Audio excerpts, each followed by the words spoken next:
Sad ćemo da vidimo, u ovom društvu sam našao dve matice. Jednu obeleženu prošlogodišnju, koja je sitnija, i jednu novu, neobeleženu.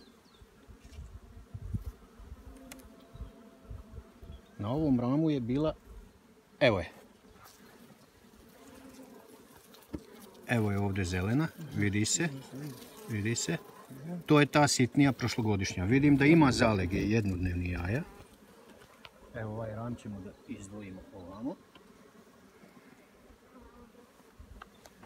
A na ovom prethodnom ramu sam našao novu neobeleženu maticu.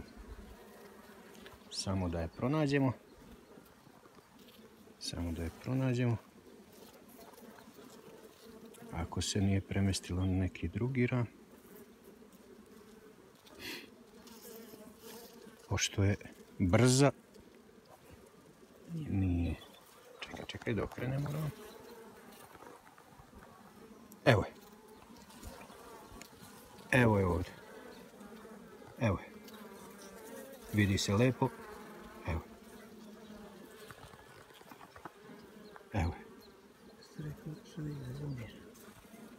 Jel vidiš? Eto je. Evo je. Dobro si ti to snimio. Znači, dve matice imamo u jednom društvu. Nećemo ih dirati. Odlučit će one koja im treba. Ja mislim da će zelena da pogine.